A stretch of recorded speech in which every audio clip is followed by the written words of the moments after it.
Welcome back to the Elevate With Us podcast. Whether it's your first time here or you've been here before, please do us a favor and like and share and comment with anyone you know looking to elevate their life. So my name is Tanya Cosmini and I'm the broker owner here at Realty One Group Elevate. And I had a really amazing opportunity recently to teach a class on negotiations to realtors in Northeast Florida. So I got such great feedback on it. I thought, well, why not film about it? So, I've been selling real estate for a long time, since 2007.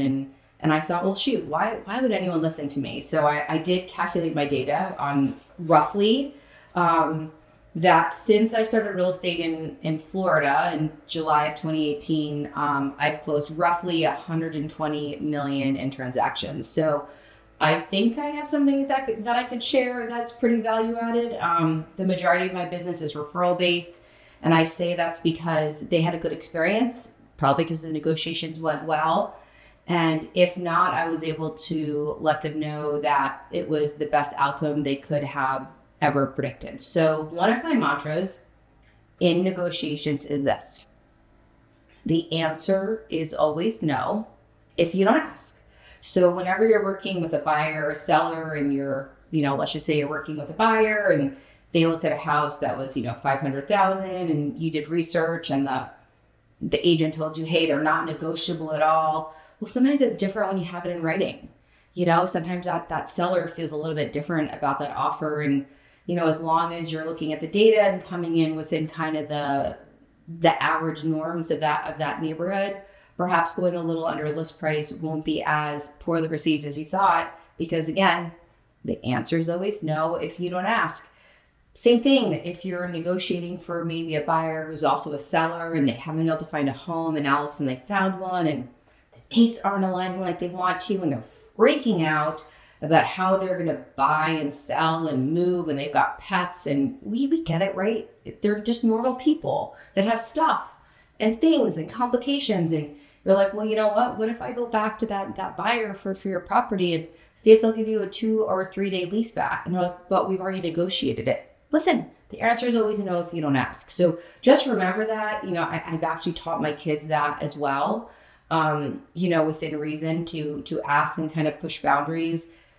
Sometimes you just never know. You just never know. So I do have my notes from that class, but I'm going to make sure I don't miss anything.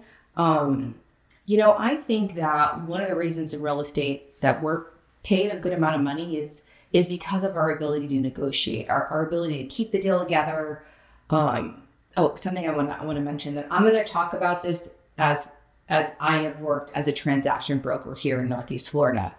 You would definitely negotiate differently as a single agent than you would as a transaction broker, right? Because if you are working as a single agent, you have a fiduciary responsibility to your customer or your client, and you're not going to do necessarily what's best for the transaction. You're going to do what's best for your customer, your client, and that could be just cutting it off and being done. Where if you are doing what's best for the transaction, generally it's hard to close. So that's for another day to kind of go into more details like that. But I did want to let you know that this is my experience as a transaction broker, not as a single agent. So I think one of the reasons why we are paid a lot is our ability to keep the transaction together, our ability to negotiate, our ability to make win-win scenarios.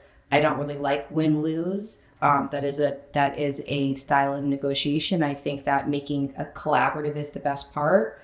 Because if you keep the deal together, that leads to a great experience for your customer, and that leads to referrals. And that's really what it's all about. I like to say real estate transactions should have babies, right? 1 should lead to 3 more.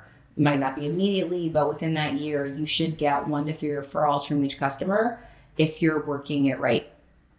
If you don't know how to work by referral, I'd love to sit down and talk to you. I'm really proud to say that when I was selling real estate, that I was able to build a pretty successful real estate business working by referral.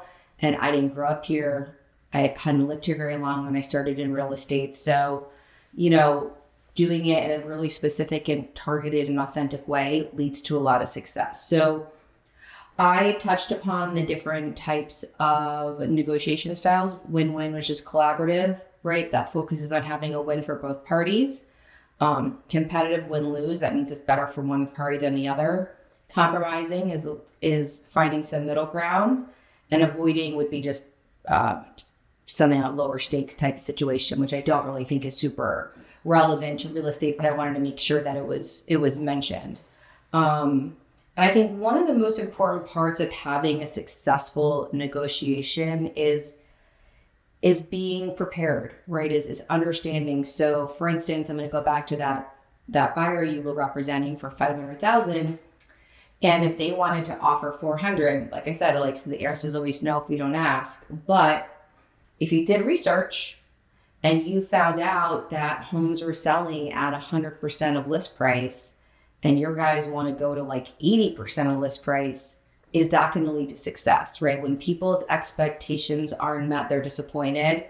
And by not doing the research, setting goals, managing expectations, you're going to really upset that buyer because you did go ahead and write the contract. You did go ahead and write the offer. And there's a good chance that seller is going to reject it as opposed to counter it because you're so far off the mark based on the data. Having an open discussion, right? Talking to your customer, saying, hey, Mr. and Mrs. Buyer, I know you want to offer 400 because I know you want a good deal, but what's happening in this neighborhood is this. So I don't think that's your best option. Bargaining, right? That's when we're exchanging things. I don't know about you guys, but I think the most important part of a transaction is not the list price or the offer price or the accepted price. It's the closing date.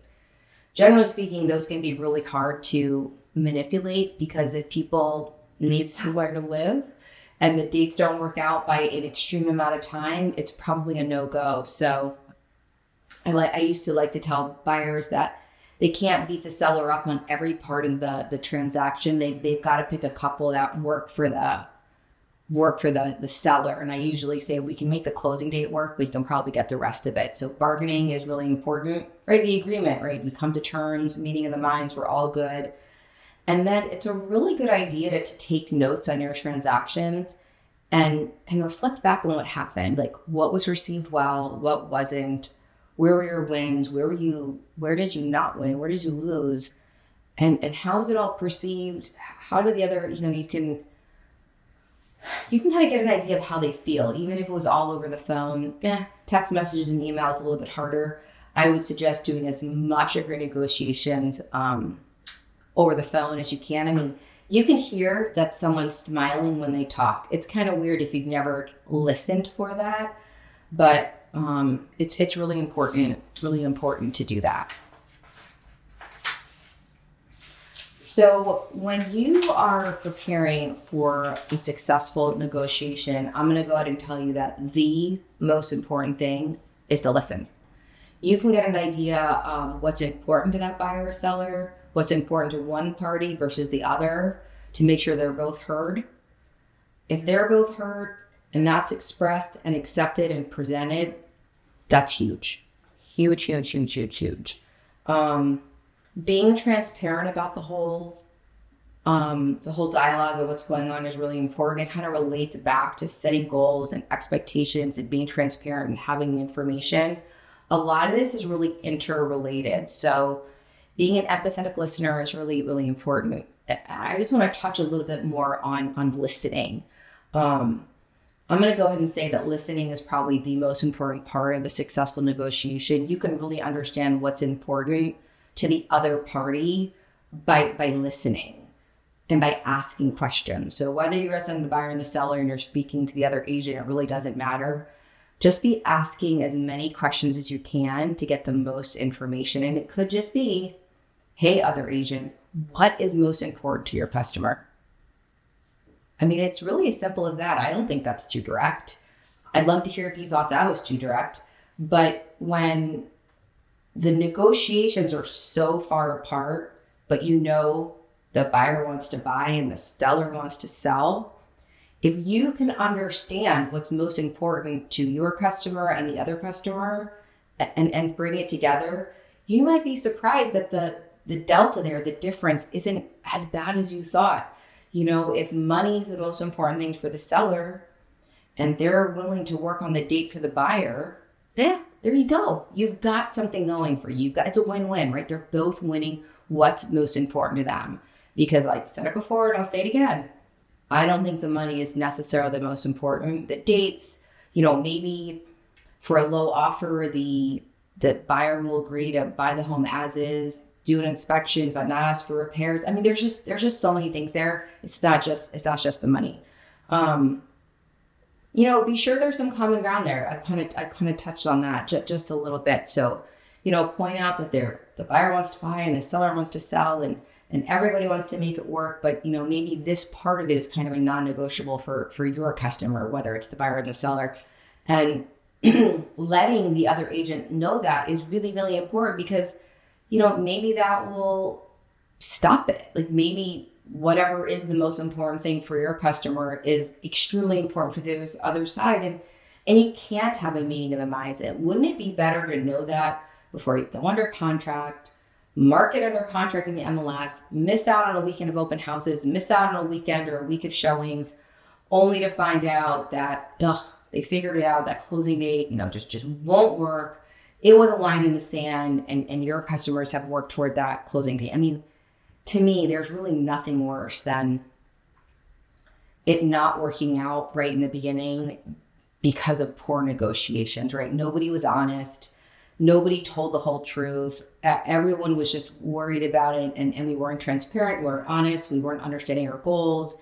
And now you've got a whole bunch of disappointed people and probably some really bad sellers. So let's not do that. So, and there's some verbiage you can use that will empower everybody to feel heard and understood.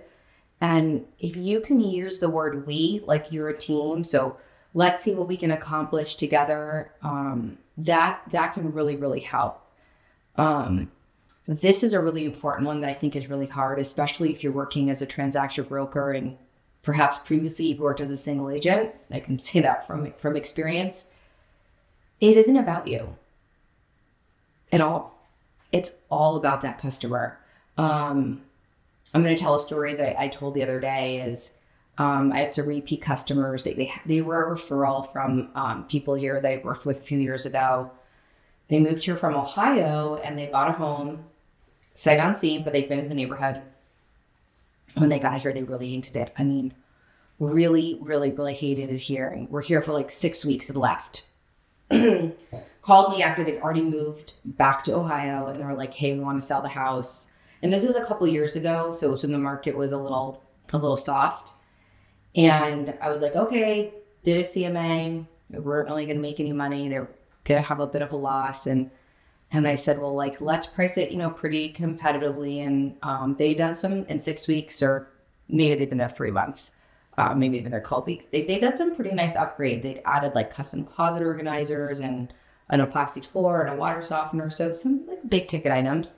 And they were like, okay. And they actually hadn't brought their furniture with them. So I was able to use their furniture to stage it. And then they were able to remove it all right before showing. So we got some great pictures and we had some good showings and whatnot. And we got an offer. We got pretty quickly into the story, or into this scenario. And it was cash, and it was low. It was probably 5% lower than what was normal or average in the neighborhood. And they didn't want to negotiate it. I was devastated. I was like, no, I can get you more money. They were like, no, we just want to be done. We just want to be done. And I was like, no, really. I think there's wiggle room there. And it was a quick close, which they were happy about. It was like 2 weeks, short inspections period. The money was, you know, it was not at list. They were good with it. I wasn't. But there are no emotions in negotiations. That's one of the reasons why you're paid a lot of money. You're there to be the expert, to provide them data, to provide them your expertise, and to let them know if that's within the realm of what's good in that neighborhood, or the condition of our home, and all those different variables. Man, I'm still mad about this. But it's not about me. It was about them. And that's what they wanted. They wanted a quick close, and they were happy that they were paying cash. Now, they weren't supposed to ask for any repairs, and they did. And the sellers did want to just accept the repairs as however they wrote it. And I said, can just do me a favor. Can I see what I can do? And I was able to almost get rid of all the repairs. And so I did feel good about that. And maybe I did make that about me and not them, but I did save them a bunch of money on the repairs that I felt made up for the low price. So, I think it's really important to not be emotional, because a lot of times your customers are emotional, right? The buying and selling of property is really, really emotionally taxing. It's really, really hard on that person or on that family. They say it's one of the most stressful things you can do as a family. I don't know if this data is still true, but years ago I read that the number one most stressful thing a family can go through is a divorce. And the number two thing is the buying and selling of property. And that's twofold. It's houses and homes are different, right? Homes have memories in them. So they're selling their home. There's a lot of emotion involved, maybe it's where their kids have their first steps or things like that. And then it's generally people's biggest financial investment. So when you pair money with family, there can be emotions can be super, super high. So, when you're negotiating for people, sometimes they're strangers, right? Sometimes it's a referral and you don't really know them, but they referred you by somebody, so there's some trust there. So being able to build upon rapport and trust with customers during this is really, really important. So active listing is really important. And so ways to show your customers you're actively listening is to summarize things they're saying. You can say things like, what I'm hearing you saying is the most important thing for you is to have a 4-bedroom home that's 1 story. Yeah, that is really important. Awesome. And I would take notes on that so that when they start sending you 2-story homes and asking you why you're not showing it to them, you're like, well, remember when we talked on November 1st? Right here on my notes, it stated that you only wanted a 1-story home. Did that change? So you're asking questions. You remember what they said. Really, really important. Kind of empathy, right? Putting yourselves in their shoes. They say that, and this is so crazy. If any of you don't know who Chris Voss is, I highly suggest you pick up some of his books or watch his masterclass on Netflix or just find some YouTube videos on him. He's a master negotiator. He was the #1 hostage negotiator for the FBI for years. And he actually does some real estate coaching on this topic. And what he found out was that real estate negotiations and hostage negotiations are like super parallel, being that no one has any answers. So like if you are a seller, you don't know how much your home's going to sell for. You don't know when.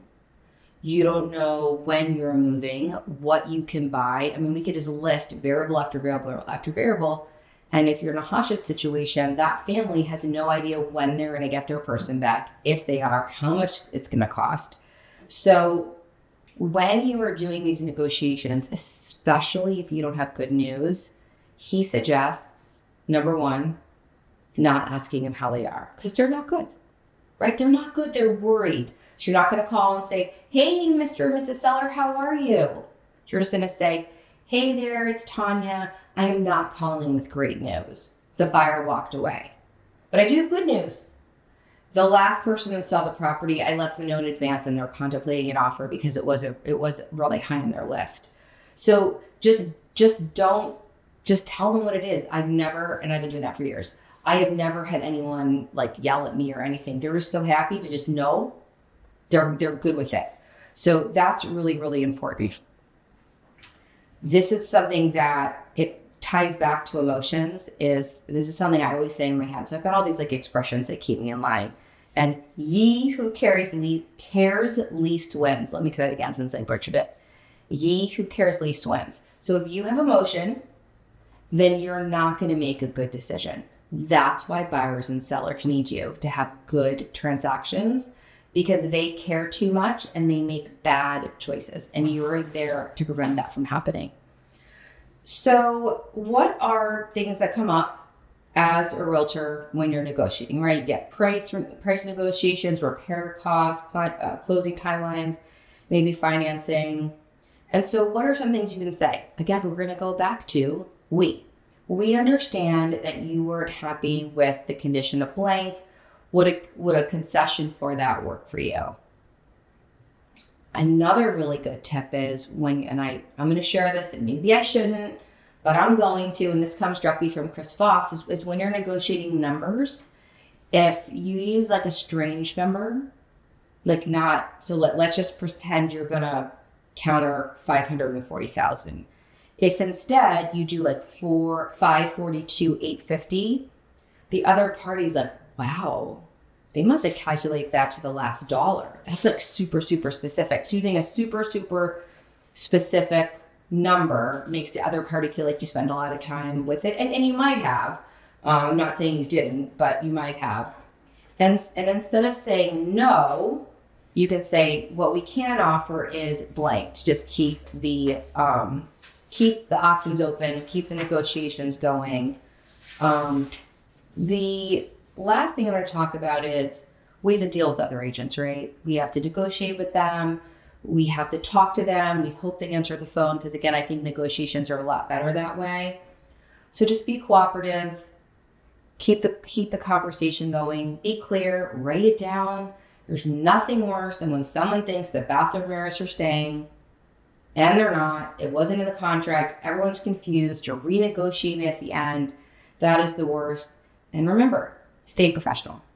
If the other agent is being demanding, competitive, mean, just stay focused on your customer. Be kind. Use that we verbiage, and it will get better. I'm going to leave you with some key phrases you can use. What I hear you saying is, great for empathetic listening, great for active listening. What we are going to do is blank. It seems like, which if I go back to that example about the 2-story home versus the 4-bedroom home, we would say, it seems like you're sending me a bunch of properties for 2-story homes. But what I remember you telling me is that you only wanted 1-story homes. And that's okay.